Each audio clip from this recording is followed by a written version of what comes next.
I would argue the Falcons did it to themselves. Yeah.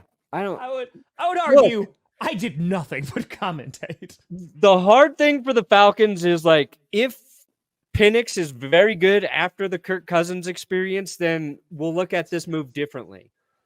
But if the Falcons are really competitive and close to getting like to a Super Bowl, and it's like, oh, they're just one impact player away from being that team, then they effed up. You don't go get Kirk Cousins if you don't think you can compete for a chip. You mean how after the Packers went to the NFC Championship game, they drafted a quarterback, and that's why I was upset, and not the fact that it was Jordan Love, but the fact of like, hey, we just went to, I know we really shouldn't have been there, but we could go. And I get it. It's just the same conversation over and over again. So like the Falcons are going to have to hear this as just different context. But it's so much harder to justify Atlanta because the Packers did that late in the first round. Yes. Like if you were thinking about one of these rookie quarterbacks, you shouldn't have paid Kirk Cousins. You were sitting at 8. You could have had Penix and all the cap room in the world and paid a ton of fucking dudes the next few seasons in free agency. Get your impact player at 8.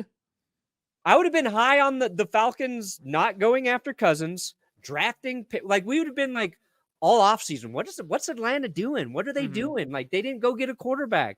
And then they take Penix, like, boom, there's their plan. Right. Love this. Penix feels like a guy who's going to just, like, be good in Atlanta. And he's got weapons right away. He's a ready-to-start quarterback. Like, Kyle Pitts, Drake London, handing off to Bijan and Tyler Algiers. I've been like, Penix might have went to the best situation of any of these rookie quarterbacks. Now he's got to fucking jerk off in a Cole's dressing room while he waits for Kirk Cousins to finish his tour of duty. Makes me mad because I want to see Penix play now, Tom. I want to see him play now.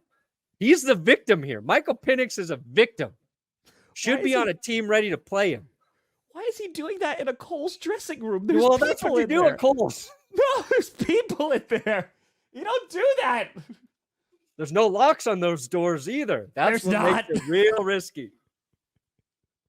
Is that what it makes him feel alive? He's like, I got to sit behind Kirk Cousins. The only thing it makes me feel. Yeah.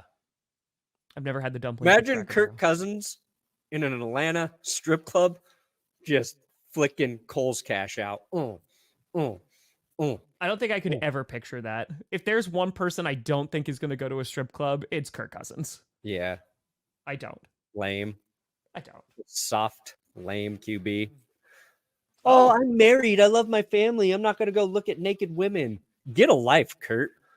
Oh, so you've been going to a lot of strip clubs, Perna? No. I'm not a strip club guy. I would never do that to my family.